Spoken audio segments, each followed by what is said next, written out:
Okay. Tamarack, have I told you about the time or the first time I played Cards Against Humanity? No, I don't think we've ever talked about Cards Against Humanity. Okay, sure we haven't. What? You asked me that Um, one time. Fair enough. This is a story from 10 years ago. And what my first time playing Cards Against Humanity involved myself, my now sister in law, my brother, my now ex wife, myself, and my mother, and my aunt. hmm You've played Cards Against Humanity, right? I have. Do you remember much of the content in that game? Yeah, the cards are a little special sometimes. Yeah, that's one way of putting it. Well, if any of you haven't played Cards Against Humanity, you're presented with a whole bunch of scenarios. Usually they're pretty bad. It's apples to apples, but you basically pick the Oh my god, rudest apples to apples. options. Yeah, okay, it is like apples to apples. That's a good comparison. And so, we started getting some pretty interesting cards. The word queefing came up at the table, with family members. But finally, my aunt is playing, and she has a scenario in front of her. And the hell if I remember what the scenario is. And she puts down a whole bunch of cards from she's received from us, and one of them said "golden shower," Okay, go on, go on. and my aunt immediately asks, "What's a golden shower?" To which you explained No, no, no, surprise no. rainstorm at sunset. I did sure I did not explain a golden shower because I refused to. But then my mother whispered it into my aunt's ear. And that is the day that I learned that my mother knows what that is. Oh, oh, oh dear. Yeah. Well, So, sometimes you learn things about your parents at inopportune moments. yeah, I could have gone my entire life without learning that about my mother, though. Anyway, shall we start the show? Sure.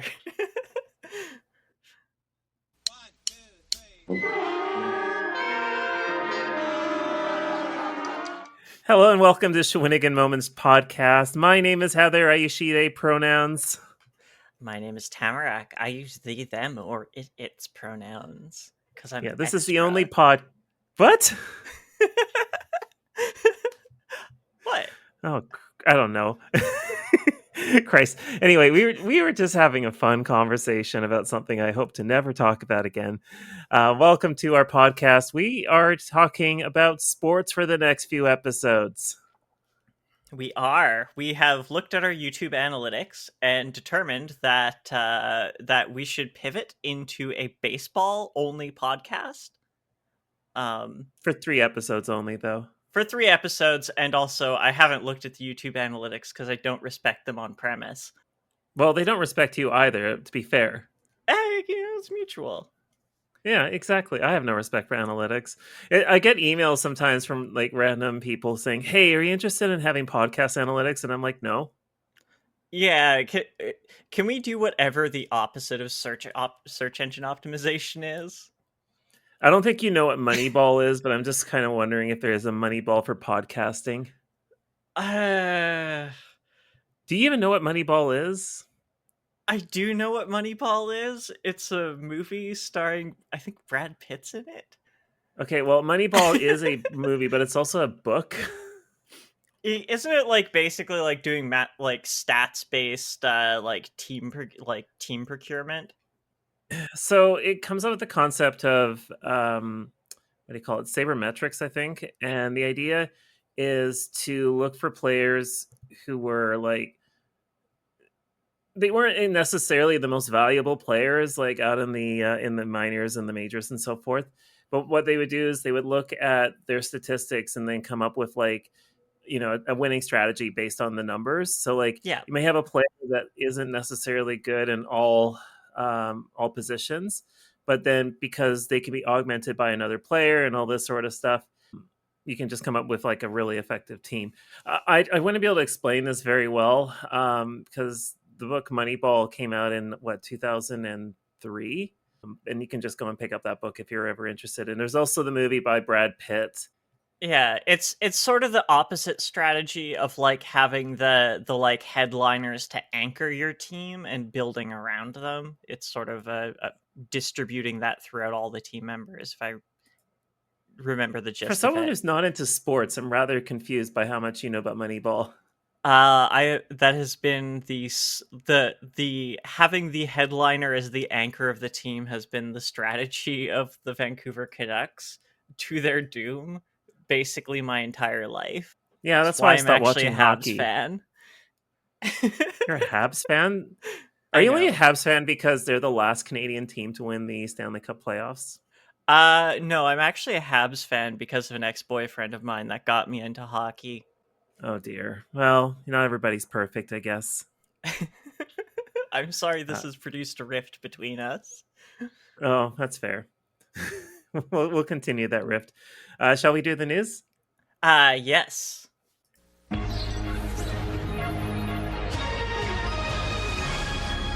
What do you got for me this time? This time I've got a conspiracy. A conspiracy? Do you know most conspiracies are true? That's what like this guy on YouTube told me. Yeah, just the ones about like queer people and stuff apparently. I don't know. This one's a conspiracy that is very topical to us because it revolves around a heritage minute that I swore I remember seeing, but it wasn't on their site when we went to start this podcast. No, we actually spoke about this at the bar yesterday. Yes. We were like, I brought this up and said like, "Hey, we missed this." And it was like just a couple weeks ago, but I felt like we'd be remiss if we didn't mention it. Yeah, and so like we have this long-standing long-standing. We have this 8 episode running gag about Mackenzie King, your boy. My boy in My Canadian. boy, you keep saying he's my boy, and it's only because he's the longest serving prime minister in Canadian history that I keep referencing him. True, but also you keep referencing him with that specific tone. And That's fair. I've made a king shit JPEG to insert into the YouTubes. So you're Oh welcome. Christ. Thank you all 2 people who watch on YouTube who didn't bring it up to Heather Okay. when I started making it. But my boy is Louis Riel, the leader of the Red River Provisional Government at the And first time, premier of Manitoba. and first premier of Manitoba as of February of 2024. But I'll get into the timeline of things. There was a Heritage Minute made about Louis Riel, and they made a very interesting artistic choice with it, where it's primarily just a close up of the actor's face who's portraying Louis Riel, and it's uh, basically a narrator goes through what their, I think the intention was the last thoughts going through his head before he, in 1885, is illegally executed after a sham trial by an illegitimate prime minister. I have thoughts. It is a um, rather macabre video because I do know and have seen this video. It's not like it's very it is graphic, but it doesn't necessarily show the graphic part. If you get what I mean. No, but it does. It very much encapsulates the horror of what is being done, and I think the framing of it is intended to make it seem like what it is: a horrific crime and transgression done by the early government of Canada. The particular article that we have on this is from CBC. It's very brief, so sorry for the not very large text blurb. But it's interesting that they even quote that he's executed for high treason. Of course, high treason being only a crime. High crimes are when you are in a position of authority. So a high treason is like somebody from government uh, doing something treasonous. which is interesting because he was never at the time a like recognized leader of any Canadian province or territory. Is pretty much his entire time at odds with the Canadian government. But I want to walk you through the timeline kind of around this Heritage Minute because it's rather interesting. Yeah, let's do this because we were talking about this briefly yesterday, and it's not a new Heritage Minute. No.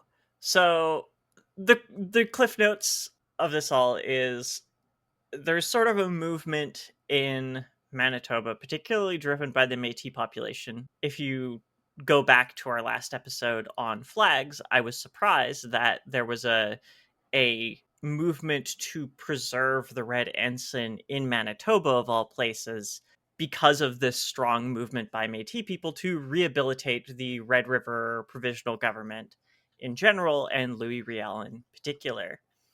And in 1971, this baffling nude abstract Louis Riel sculpture is installed in the gardens around the Manitoba legislature. 1991 is where this Heritage Minute is released, and social studies textbooks around the time, even in the time that I was in school, had a very mixed view of Louis Riel and the Red River Rebels. But the next year, in 1992, an act of provincial legislature declares Louis Riel as the founder of Manitoba, the year after this Heritage Minute is made. In 1996, the abstract statue is replaced with a more standard statue of a leader of Louis Riel, the one that stands there today, where he has on his Métis sash, and he's holding the Manitoba Act in his hand, in a pose I feel is quite defiant, but it's open to interpretation. So this is in 1996. Big statue of Riel goes out in front of the legislature to replace this abstract art one. In 2016, he is declared the first leader of the province of Manitoba, in addition to its founder, again by act of provincial legislature. And in 2020, the Heritage Minute is quietly removed. And Yeah, and I was going to say, I think around the same time. I was mistaken during our conversation. It was actually just in February of this year where the 2016 declaration was amended once more to not just declare him the first leader, but the first premier of the province of Manitoba. Again, an act of provincial legislature. Technically speaking, that means that Louis Riel is the first premier and the only premier to ever be executed in this country. Yes. He also was essentially one of the first premiers as we would understand it. What year was this? What year was he executed in? Was it 18... He was executed in 1885, and this Right. declaration is essentially saying that in 1869, before the province of Manitoba was declared, was officially created within the Dominion of Canada. Louis Riel had already created it and was its first premier. That makes perfect sense in my head. Which, full disclosure, is an action I support.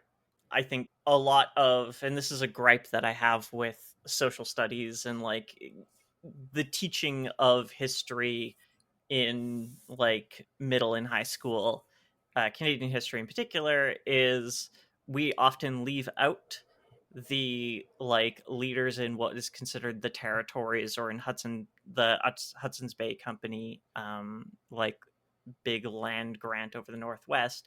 We leave them out even though they were the people who founded and like governed and ran most of these cities that we like understand as like provincial capitals, like hubs of industry and stuff like that. Like there were people here before we just drew lines on a map, and those people were important to our country's founding, more so than prime ministers, realistically, because the government in Ontario, up until the invention of the telegraph and like the creation of the railway in 1885, was kind of irrelevant to most people outside of the St. Lawrence River kind of basin area.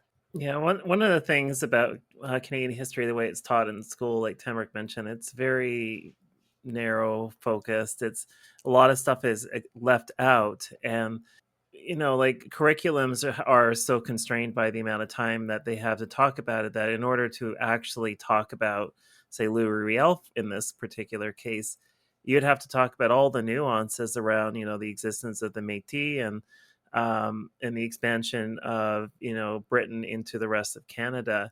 And to kind of make things clear about my end, when I was in university, I did study history, and I admittedly dropped out.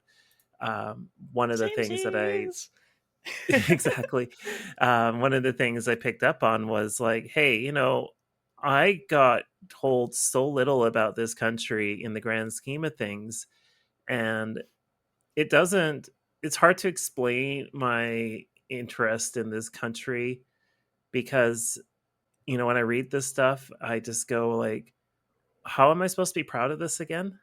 No pride in genocide. Yeah, pretty much. It's interesting that we have the actual news item is just there are some people making public inquiry to Historica Canada, and it's been noticed that this Heritage Minute was removed, and that's good. We will cover this eventually at some sort of milestone episode. Uh, Yeah. One thing I wanted to add, because I think it's important, is there was an interview on CTV about this around the same time that the CBC article came out. One of the museums in Winnipeg, I want to say it's definitely a provincial museum, was asked by Historica Canada to remove the video that was being played about Louis Riel, and I think they gave some sort of really wishy-washy explanation of things, but then the local Métis leaders in Manitoba were not consulted. yeah, that's how these often go, unfortunately. I'll include the news articles in the show notes, so if you want to take a look at what's being said about it, and you can draw your own conclusions. What we will do an episode at some point, definitely a milestone episode about the Louis Riel saga. Yeah, it's It's going to be a it's multi-parter. I'm so sorry. yeah, I think the whole Red River Rebellion is definitely worth talking about, especially if we want to talk about a few other topics that are touched upon by Historic Canada. Yes. To summarize, I joke about like the Cold War being the story of the good guys versus NATO, but this is the Red River Rebellion is like unequivocally a story where the bad guys win. Yeah. That is the news. All right, Tamarack, Yes. we're about to talk about sports. We are about to talk about so much sports. I have learned so many baseball terms. Yeah, this one's going to be fun for you because I actually watch baseball. But let me play a clip first, and then we'll dive right in. Are you a member of a team? Yes. Are you a professional baseball player? Yes, I am. So that is a clip from Historica Canada's 2023 episode on Bonnie Baker, Mary Bonnie Baker, I'm who's actually so portrayed by Go ahead, go ahead. Michelle Mylett, who is the actress who plays Katie in the TV series Letterkenny. Oh, interesting. I just want to note, I'm so glad I didn't watch this one because, wow, that is something. Yeah, no, I was like watching this clip, and I was like, "Is that?"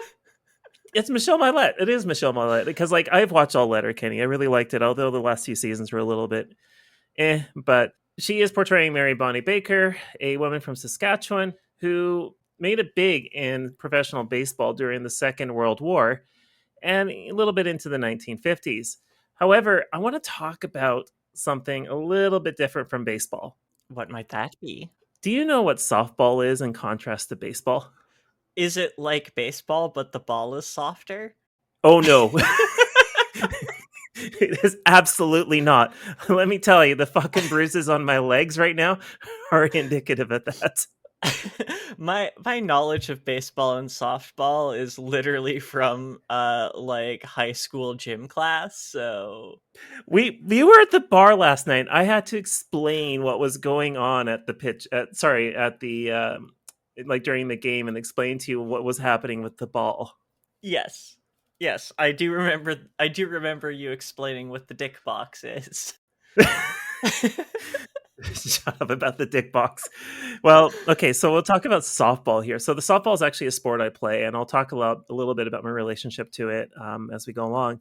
Softball is a newer sport than baseball, as while baseball has its origins in the sport of rounders, which comes from the United Kingdom, originating sometime around the 18th century. Softball itself wasn't created until 1887 in a gymnasium in Chicago, but didn't really have a name until the 1920s. For those of you who are a fan of cricket, it's this game plus baseball and rounders. They all come from an origin game of bat and ball or safe haven games. Safe haven referring to the bases in baseball and softball, or the field outside of the pitch in cricket.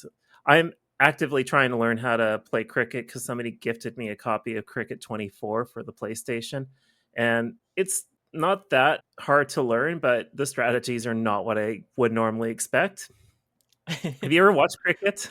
I have watched cricket.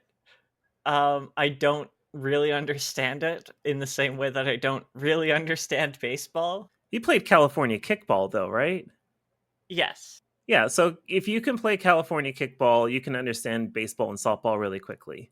Hypothetically, yes. Yes. But I'm also a moron, so... I wouldn't call that about my friend. Or rather, I wouldn't call my friend that. Anyway, what I will say, though, is you know how the Americans like to call baseball the all-American game? I'm assuming it is very much not.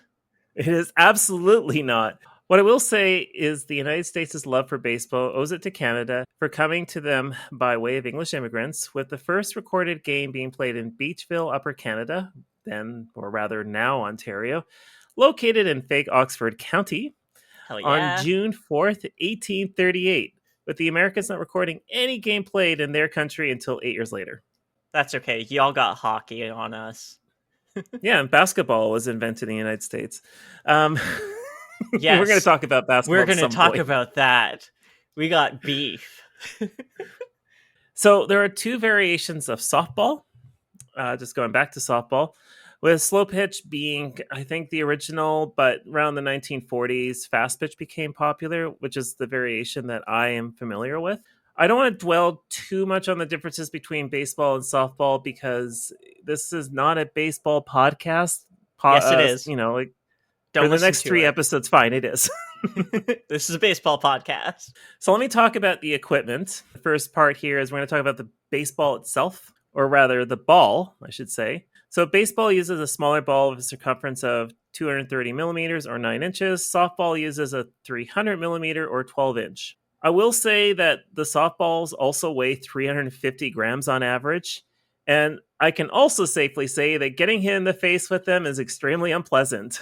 I will imagine. It happened to me a couple weeks ago during a warm-up prior to the game. I just missed the ball and it made contact with my cheekbone. It did not bruise my face amazingly, but my teammates were kind of mortified that they had done this to me, and I just kind of laughed about it. So, like, that's a block of tofu to the face.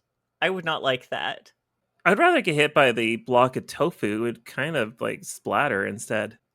Yes, you are the crumple zone in this instance. Yes, the softball's going to win when it hits me. The color of the ball is white in baseball and in slow pitch, but both fast pitch and slow pitch can use what is referred to as optic yellow. I like this color. You can see it against a blue sky or a gray sky, whereas with a like a white ball, it's not particularly pleasant to find. Bats are longer in baseball with a length not exceeding 42 inches or 1,100 millimeters. Softball uses shorter bats at 34 inches or 860 millimeters. And also, to add to the bat part, professional baseball generally, I shouldn't say generally, it only permits wooden bats, but levels below it may permit metal, whereas in softball, you can use anything like, you can use aluminum or wood, although I have not seen anyone ever play with a wooden bat in my league. Really? But they're so satisfying to hold. The wooden bats? No, I'd rather swing with a metal bat. Oh yeah, for swinging, sure. So let's talk about the field, because this is probably the, like, softball fields in baseball and I guess in softball are rather storied, but I might talk about it a little bit. at some point in this podcast. We'll see. Baselines in softball are shorter. They're 18 meters apart as opposed to 27 in baseball. There's also a concept in softball called a double first base, which does not exist in baseball outside of Little League. And basically what you do with first base is you basically have two bases there. And the idea is the runner can just get to first base, but touch an orange colored side of it. And that's good enough. It's a safety thing. In slow pitch, it's permitted, but fast pitch, it depends on the league, but my particular league uses them. It's to avoid somebody doing like a first base slide right into the first base person, Oh, right? I will. Well, you're not. You can slide. You're not supposed to slide into first base in my league. I don't know if it's like that in other leagues, but I definitely freight train right into first base. Like I will just bolt. Like you've seen photos. You saw those two photos of me like just bolting right into first base. And Yes, the blur that was Heather. What's that? The blur that was Heather. I wasn't really blurred, but you can see how close that ball was as I made it to first base. Okay, fine. Don't let me talk you up. I don't like being talked up. I'm not that fast. I'm not Sonic the fucking Hedgehog. Yeah, so, but our listeners don't know that. That's fair. I'm also nearing 40. I'm not going to be that fast. So there's also differences in outfield sizes, which is what I was kind of referring to. It's kind of complicated, and it's a problem in baseball as well. Like there's no standard outfield size, technically speaking, in Major League Baseball. And I say technically speaking because they're trying to move towards a standardized playing field. So if you go to a newer baseball stadium, I'm thinking of Target Field, which I have been to, or the other one that I've been to, the ones where the Nationals play. I can't remember the name of it. Those would be considered a standard baseball diamond. They have the field is generally one particular size. But another park that I've been to, which is Fenway, and to give you an idea what sort of baseball fan I am, I did go to the opening season game, or the opening game of the season last year. And that field is legendary. You just look up the Green Monster and you'll understand why. It's a very old field. Red Sox the older the also field, last team to desegregate. The Red Sox are the last team to desegregate. We're going to talk about that in the next episode anyway. Yes. So there's also other weird stadiums, like the ones that are multi-purpose. I want to say as the San Diego Padres are the only team left that do this, where you have a multi-purpose field that does both football and does also baseball. And that presents all sorts of weird configurations. So that comes up. I think it also was a problem with the Montreal Expos. They played in the same field as the Alouettes, who are in the CFL. What would you do with the mound? You'd have to with take the mound, it down. you just take it down. It's just dirt. Okay, fair. I imagine there might be more to it, but don't ask me how this works. But also, one plays on a rectangle and the other plays on a square. Oh, that's the reason why it's actually really strange. After this recording, go look up the fields. You'll understand why it's weird. The other thing is pitching distance. It's 60 feet 6 inches for baseball and 43 to 46 feet depending on gender, because for whatever reason that's what they've decided. Slow pitch does permit a 50-foot pitching distance due to the arc you must throw. And I will say this right now, and I will talk about this a little bit later. I do think it's harder to hit a softball than a baseball, and I will explain this when we get to pitching speeds. And then just a bunch of random bits about playing. Baseball, you have 9 innings as a minimum. Softball, 7. Base stealing in baseball is so much easier. If you can get away with it, you just go for it. In softball, yours truly is an idiot, to say the least, and have been caught by umps for leaving before the ball has left the pitcher's hand, which is required to do such actions in fast pitch. In slow pitch, generally you're not allowed to steal bases. I think at my school we all played slow pitch, or otherwise we just weren't allowed to steal bases. Did you how did you have somebody throw the ball up in the air and then you had to hit it? I don't think there was really rules around that. Okay, so maybe you played some sort of variation of it. Yeah, the pitching style is what dictates slow pitch, and then there's a couple of other random things. I don't play slow pitch. It's not for me. So Getting to pitching, actually, this is going to become important for the purposes of this episode. Pitchers throw underhanded in softball as opposed to overhand in baseball. And just like I mentioned earlier, slow pitch uses an arc, whereas fast pitch can be in an arc or direct. It depends on the level of play. The pitchers in my team, in particular, in our division, generally throw direct, although some other teams that we play with will throw with a slight bit of an arc. One small thing, pitchers in upper level fast pitch can achieve anywhere between 90 and 105 kilometers an hour. But with an some elite underhanded players, throw. Yes. Holy shit. Yes. But Monica Abbott in 2012, Monica Abbott's like really famous in professional softball. She managed to achieve 124 kilometers an hour. Jesus. Yeah, she's impressive. I've watched her pitch, and it's incredible. The Again, thing with is an underhanded throw. Well, okay, so it's called you use a windmill, and the windmill generates like a bit of it generates quite a lot of power right into your swing. That's still incredible. Oh no, absolutely. I've watched people like pitch in the upper division of my league, and I do not want to hit their balls. That's the thing is, though, is in contrast to baseball, baseball will get up to 145 kilometers per hour on a pitch. Yeah. But again, overhead throw, way less impressive. So let's talk a little bit about the politics of pitching a little bit here. There's a video on a YouTube channel called Baseball Doesn't Exist that talks about this a lot better than I will. But A-tier channel name, holy shit. It's actually one of my favorite sports YouTubers. I hope that this person's not a chud. I don't think he is, but you know, whenever I promote anybody, just assume that I haven't looked into their background too much. But so far, I've been enjoying their YouTube channel for a couple of years. One of the topics that comes up is a softball pitch harder to hit than a baseball pitch? I don't know, is it?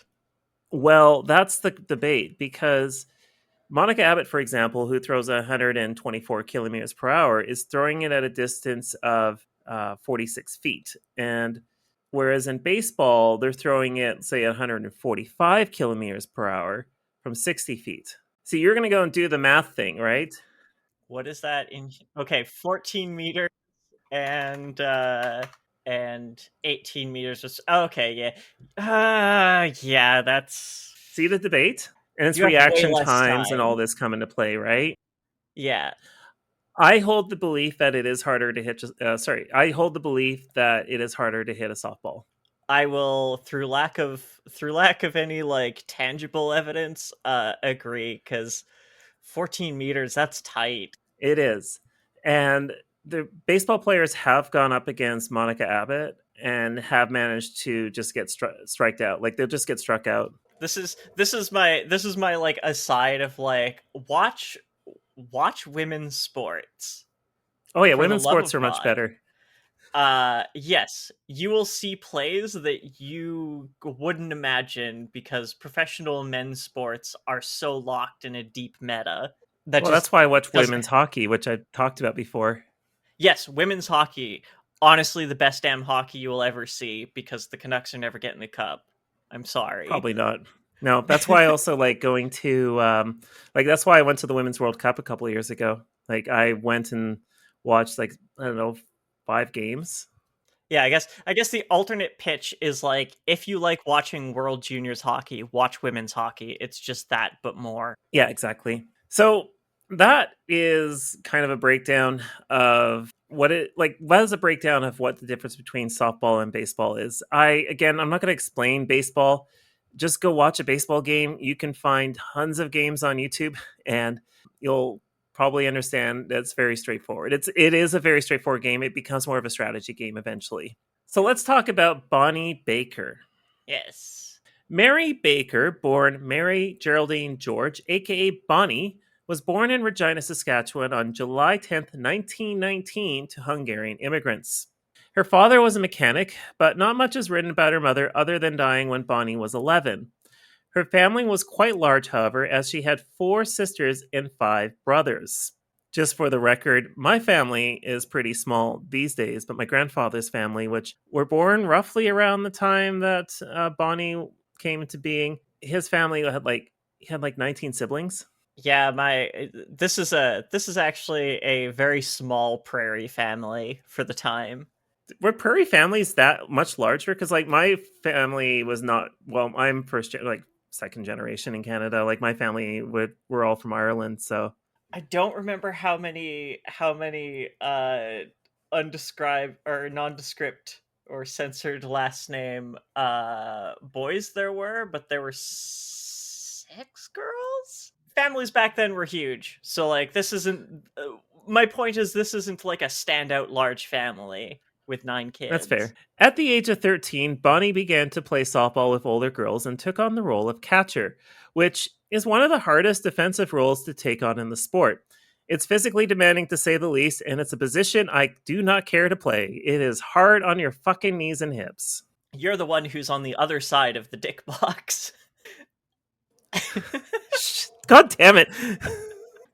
Okay, just for the record, just so we can explain why Tamara keeps going on about the dick box, is we were, again, at the pub last night because we were going over this episode and the episode we're doing after this. And they kept talking about the box that was around, like, the strike zone, explaining, like, oh, that's the dick box, right? Because where the ball has to go. And yes, in a roundabout way, I guess you could call it that, but it's called the strike zone, Perfectly Tamara. rule of thirds, the catcher and ump's dicks. Like, you could not frame it better. Anyways, it wasn't surprising she took on catching, as all of her other siblings took the same role. Her siblings were all playing the game, and one of her sisters will become part of the story very briefly we're telling here. As she progressed through her teenage years, she played for the Regina Mayfairs of the Girls Intercity League, and in 1938 she joined the Army and Navy Bombers. Her team won the 1940 provincial championship. Hell yeah. Let's talk about some good guys. Okay. Let's talk about the troops.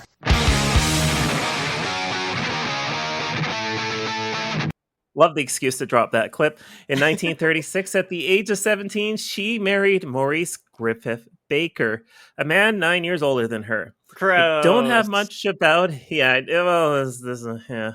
I don't have much to say about him other than he enlisted in the RCAF and would fight in the Second World War, leaving Bonnie at home, which was important for the purposes of the story.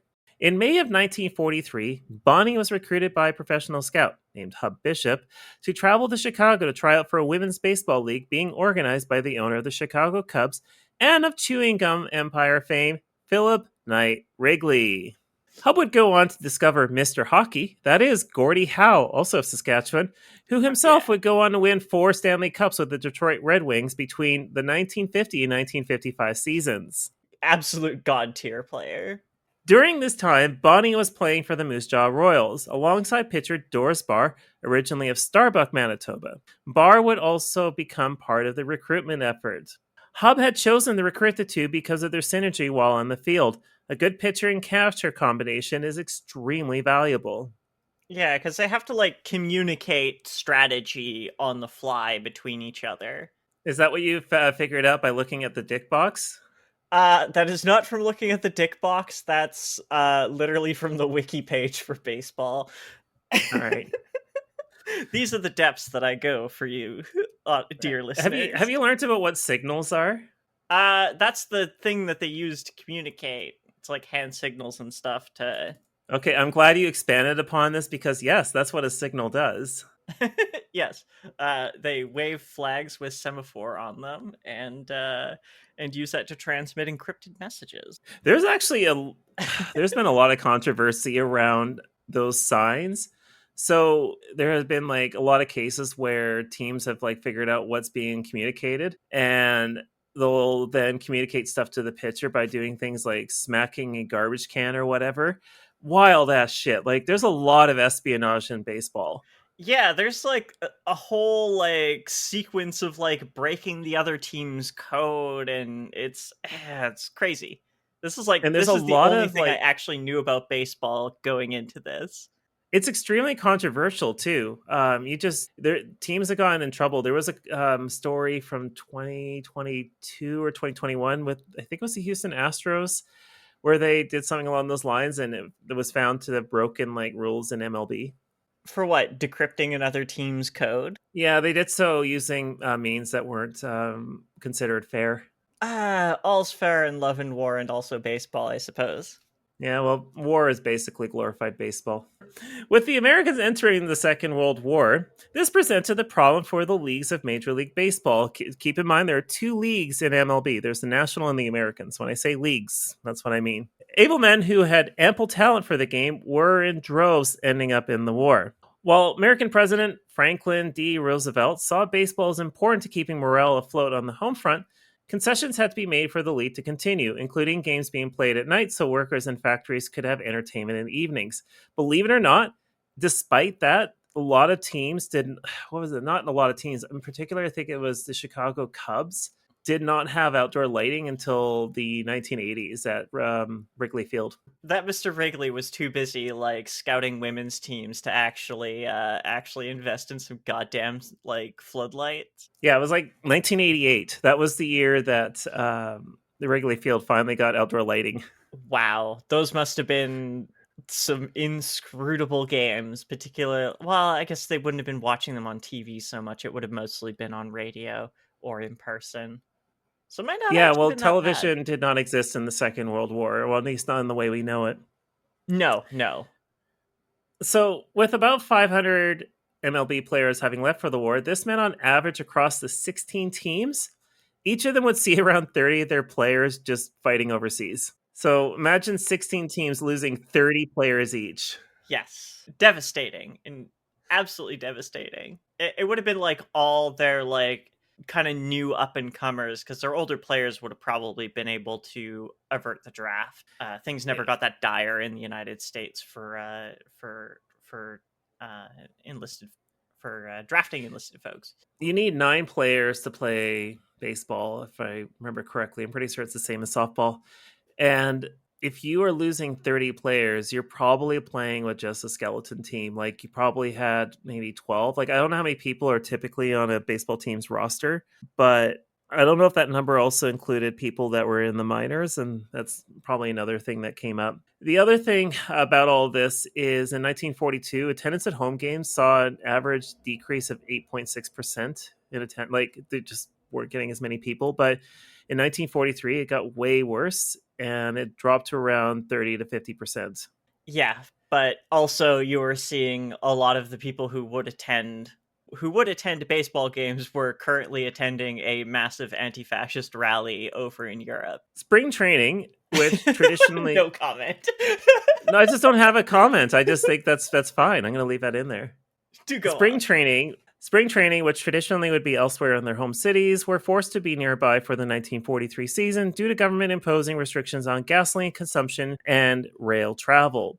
Traditionally, teams would travel far for the spring training. For example, the Yankees would train in Texas, and the Washington Nationals would find themselves in Florida. Today, teams typically find themselves either in Arizona or Florida, Arizona being the Cactus League and Florida being the Grapefruit League. This was done to ensure that no unnecessary travel was being made.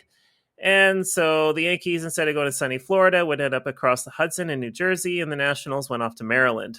Oh, that must have been the biggest burn for New Yorkers. Traveling to Jersey.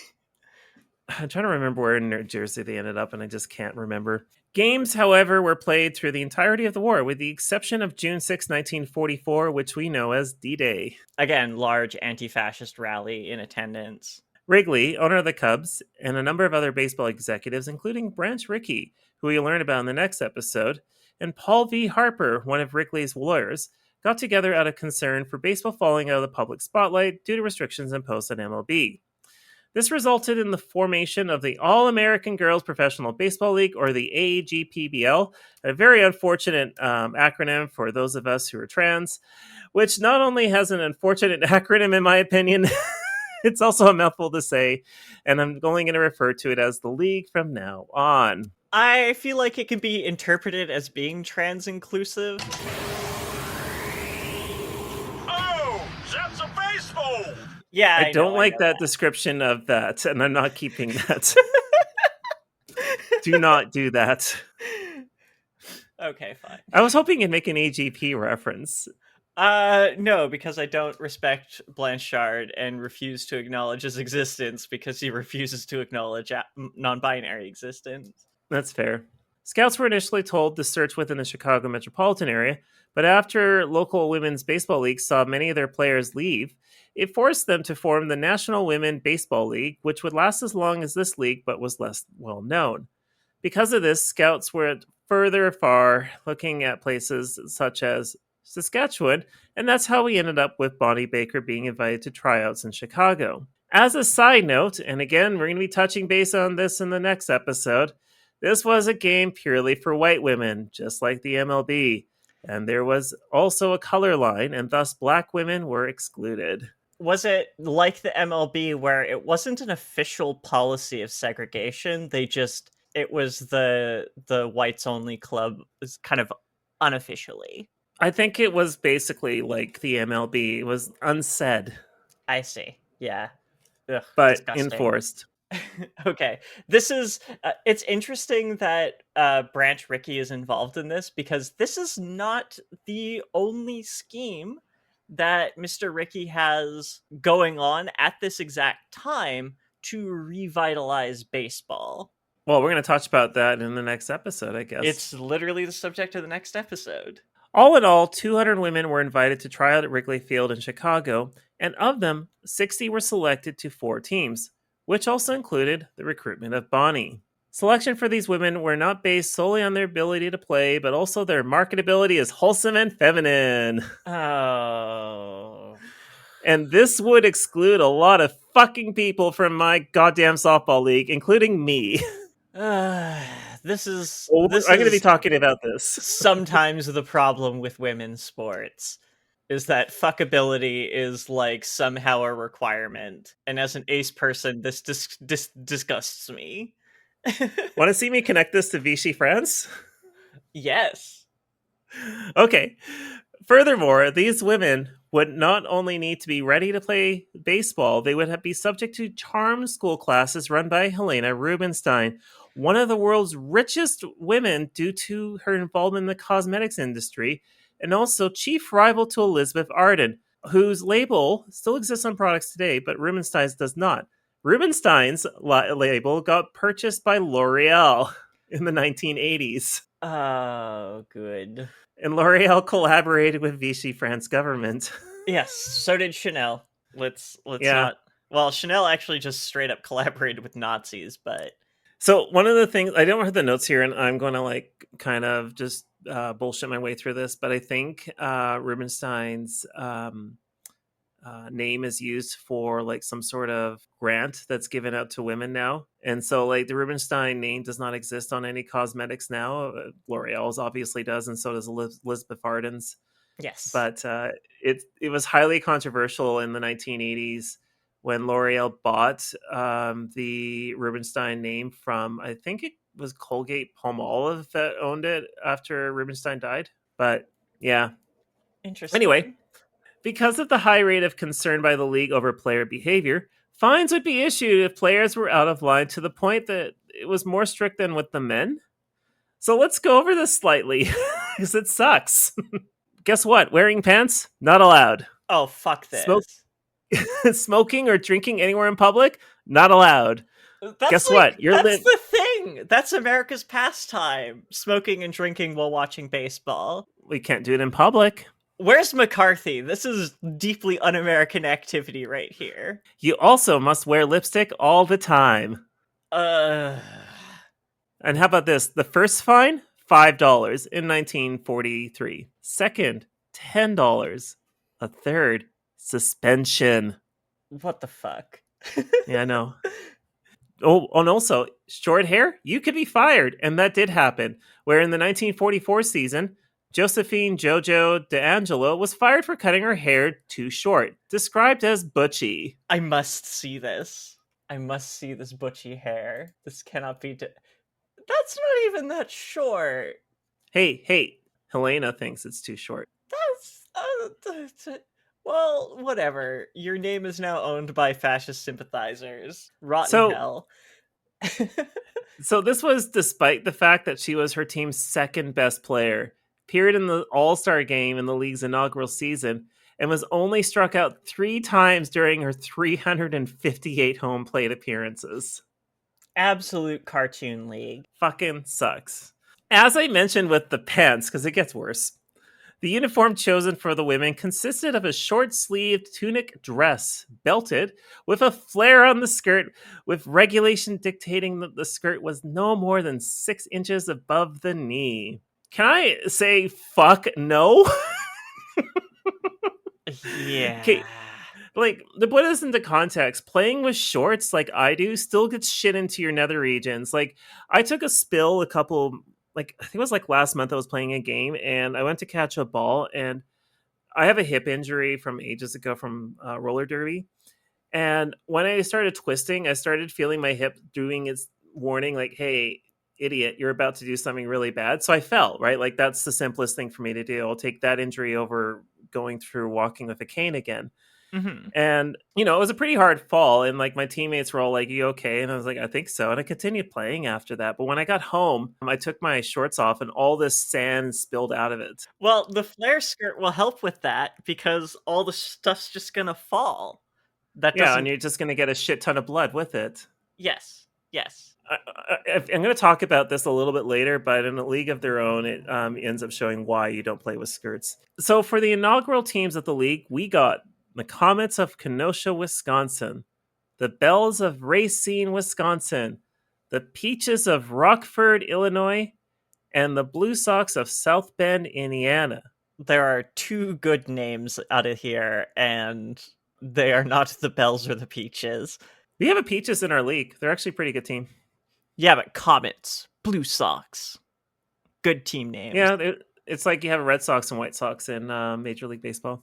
Bells of Racine, Peaches is fine, but of Rockford, you gotta have a little like the consonants in Blue Sox at South Bend. Yeah, that's fair. Comets of Kenosha, Wrigley, you're fired.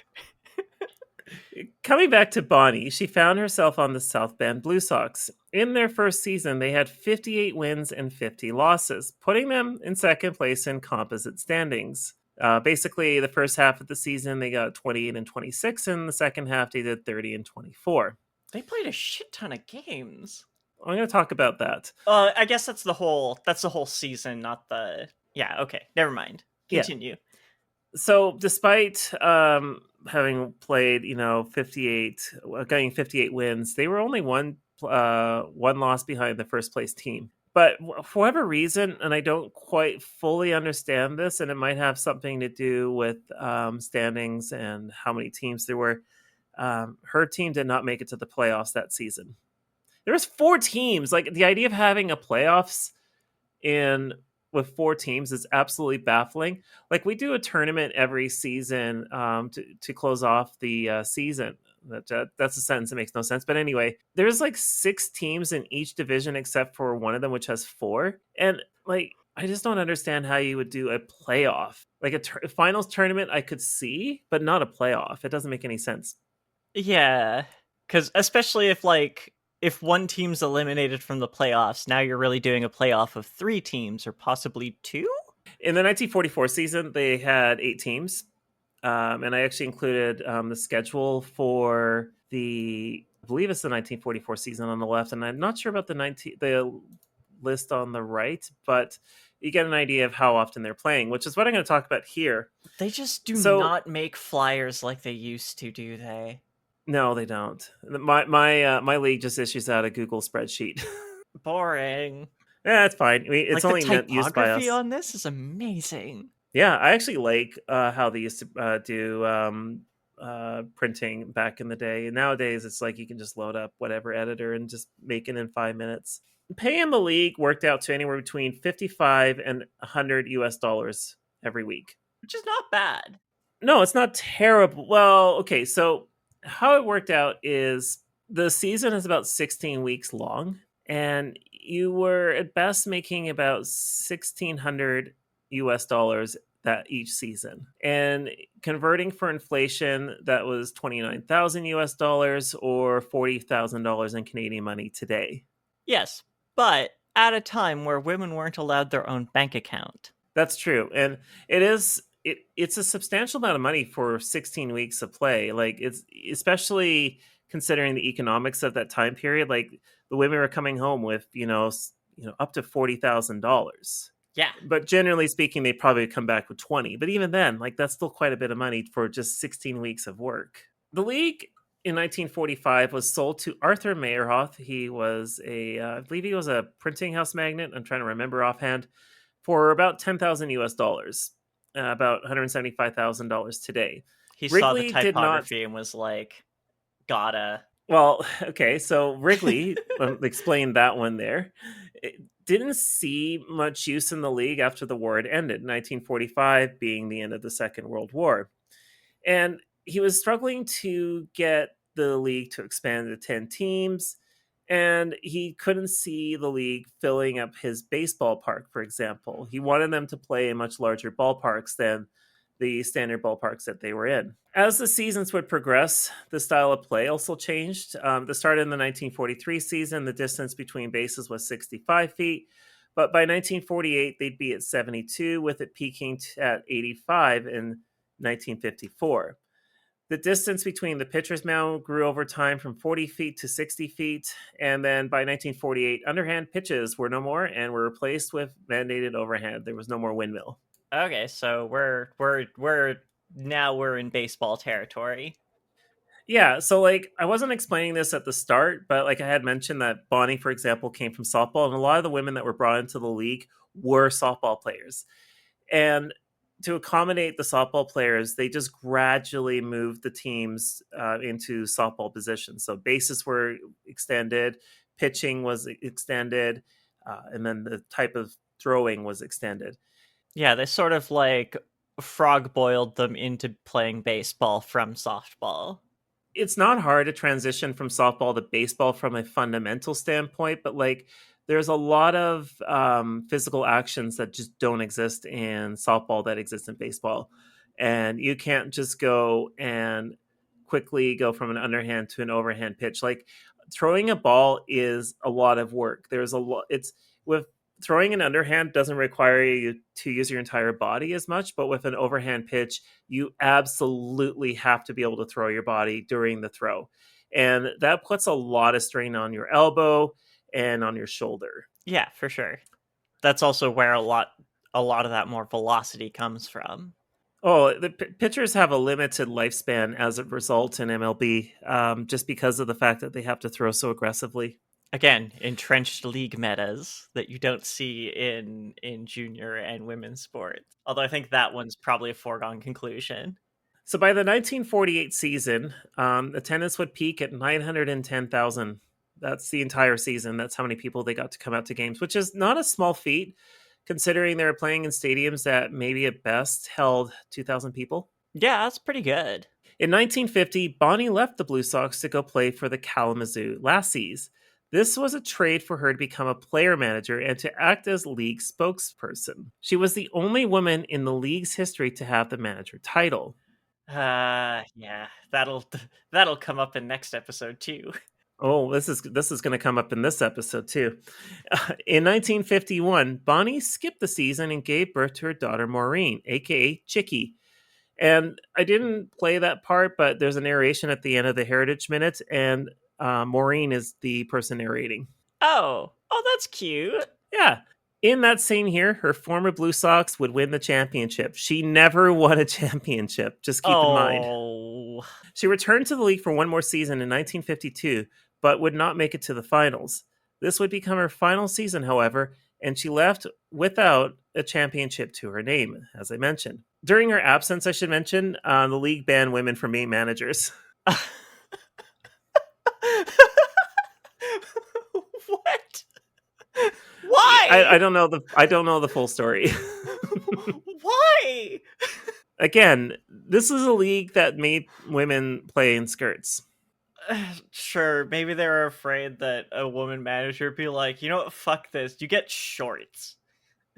She did, however, finish with a .235 average at bat, meaning that she made it to first base 23.5% of the time. 1 home run, 465 runs in her entire career. and her fielding average was .953, which is pretty damn impressive. Basically, 95% of the time, she did what she was supposed to do with the ball. Oh, rad. Okay, so she's actually better at fielding than our famous fielder in the next episode, which is a little tragic.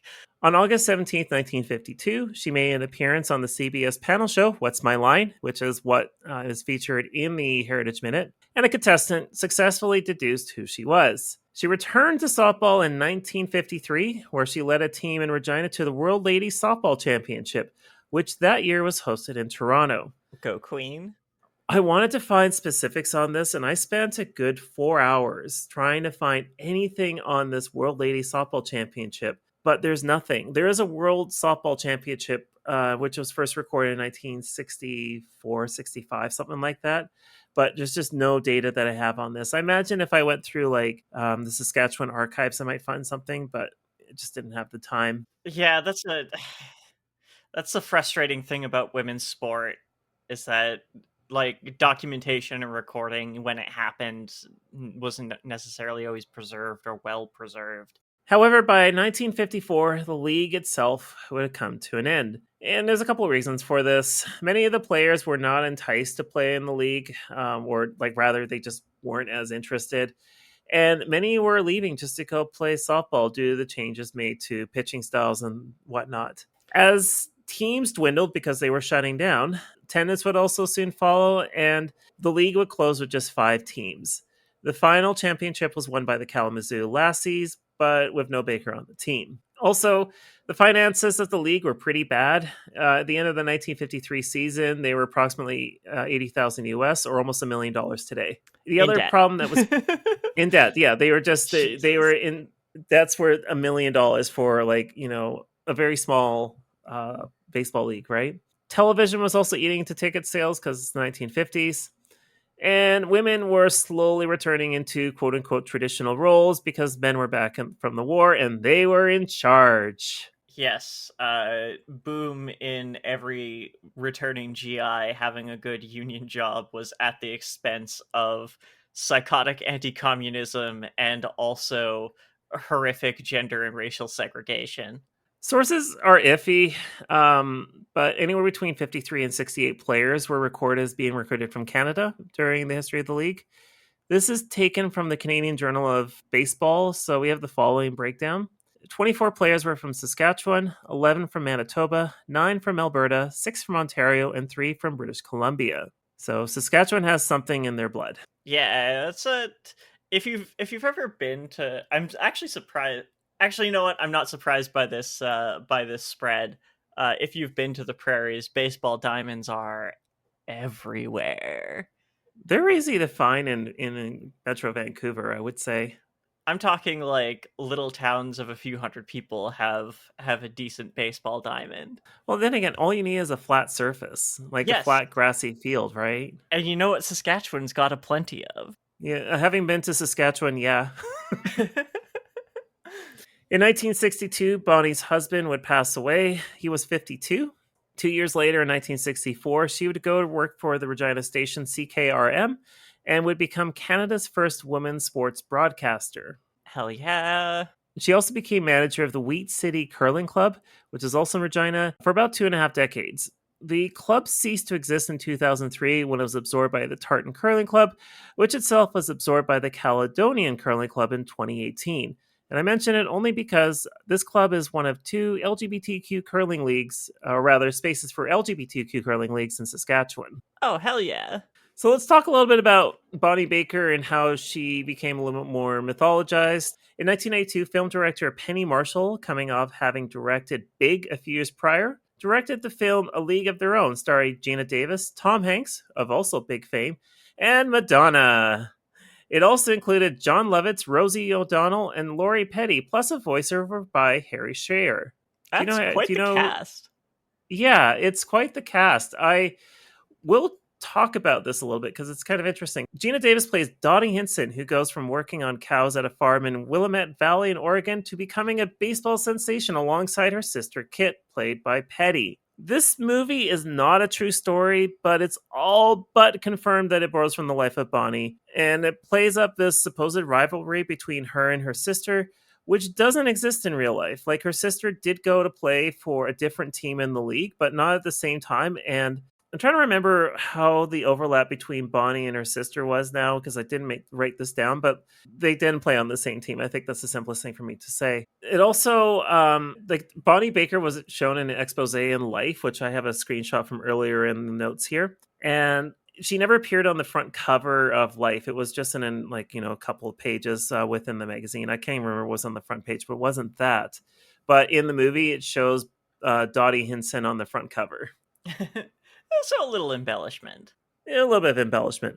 The movie also made it seem like it was all like it takes place all in one season, and that Dottie made it to the finals and all that sort of thing. But that didn't happen either with Bonnie, because Bonnie never made it to never won a championship. One interesting fact about this movie: so originally it was supposed to star Demi Moore, but she was not cast due to her being pregnant at the time.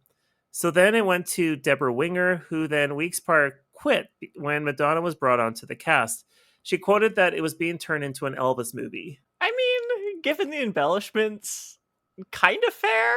Well, the really funny thing is, like, Madonna's billed as a star in this movie, but like, I don't feel like she has that much of a like. I don't feel like her character is that strong, but they still build her as like as third in the movie.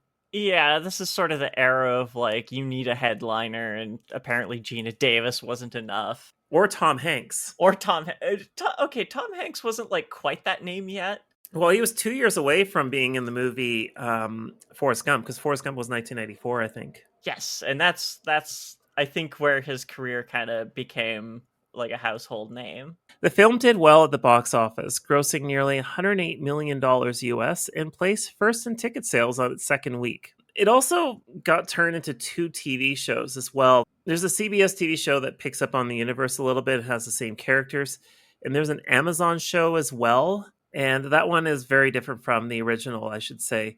There's also a play called Diamond Girls, which is, I can't remember who wrote it, but I got to see it last year at the Deep Cove Stage Society in North Vancouver. And I would say that's a little bit more faithful. Yeah, I had a chance to go watch it last year, and I very much enjoyed my time. There's also a lesbian bar in Washington, D.C. that I've been to a couple of times, and it's called A League of Her Own.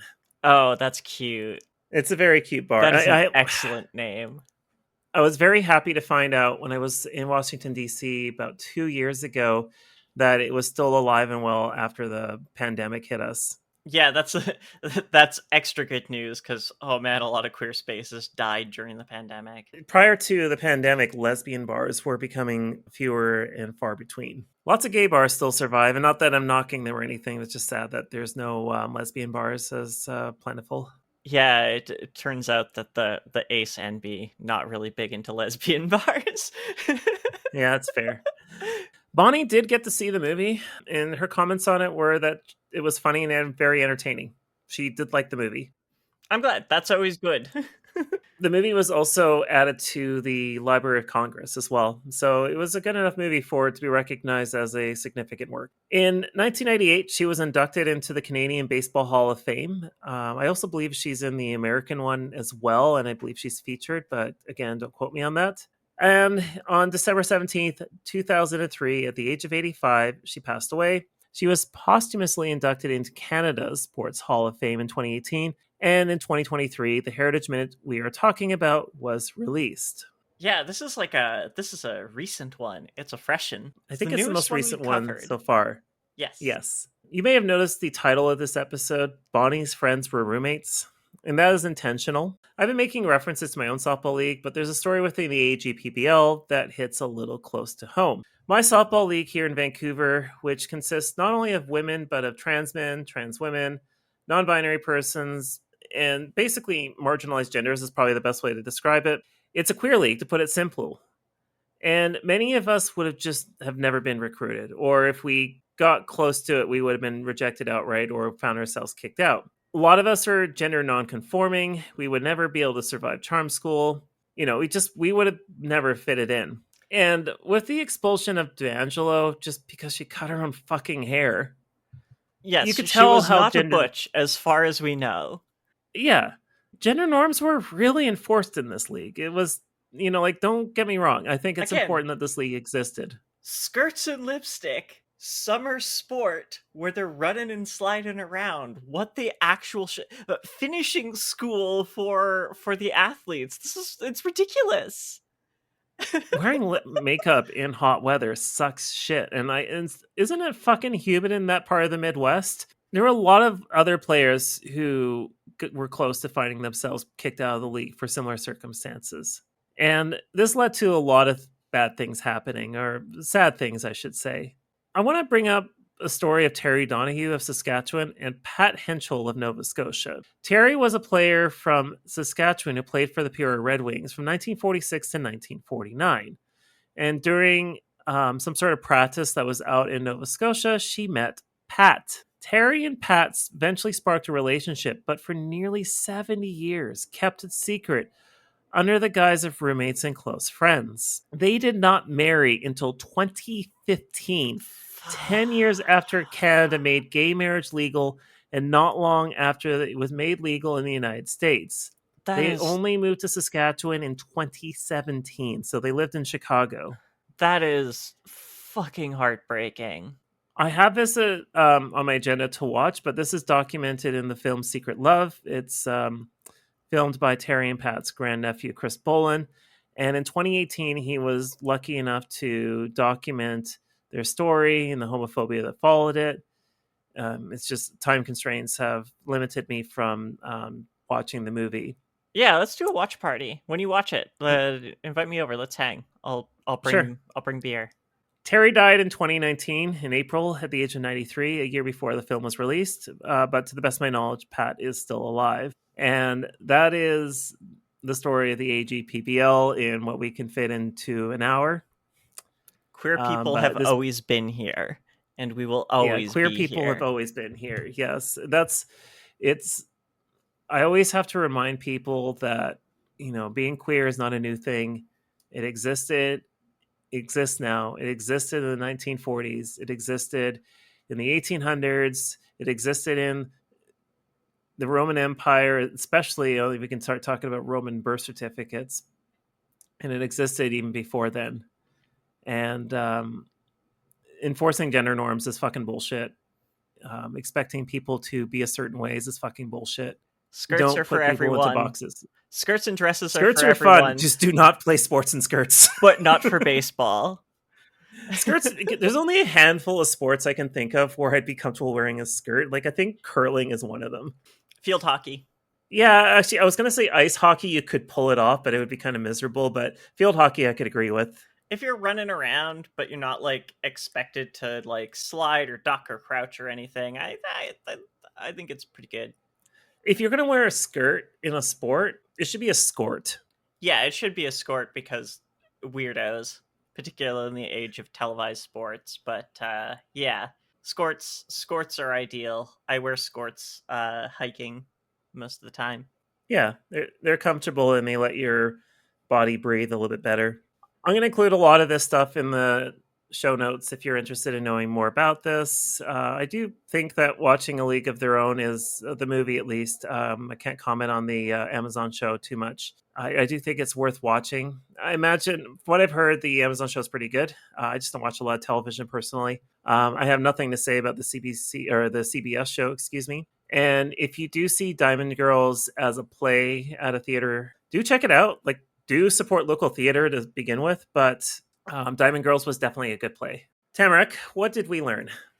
That the world of 40s baseball was weirdly interconnected, and also, yeah, gender norms are bunk, but also I'm fucking agender, queer as fuck person. Of course I'm gonna say that. All right, well, what's our next episode going to be on? All right, our next episode is going to be on Branch Ricky's other little project that he had going on around this time. It's not going to be any less sad or tragic. Well, I guess that's a podcast. That is a podcast. Well, if you have any comments or questions, you can send an email to mailbag@shawiniganmoments.ca. And I believe by this point we'll have a Patreon. It'll be patreon.com/Shawinigan Moments. There will be fun things like bonus episodes, Discord maybe, other things perhaps. Who knows? Yeah, we're going to fix the price of our Patreon to the cost of a Tim Hortons coffee.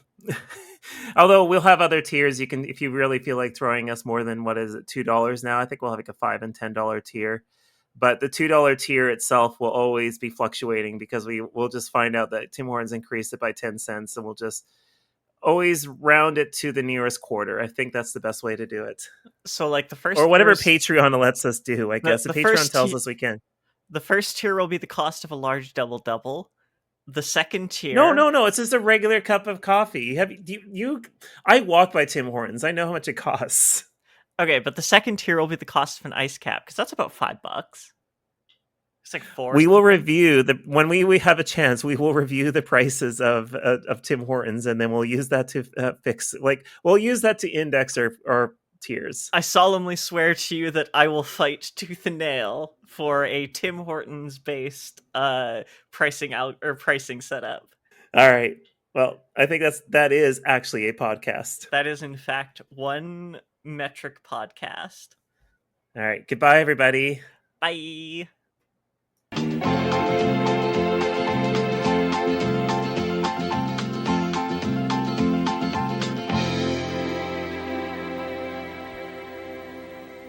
Shawinigan Moments is written and recorded on the unceded territories of the Squamish, Musqueam, Stolo, and Tsleil-Waututh First Nations in what is otherwise called Vancouver.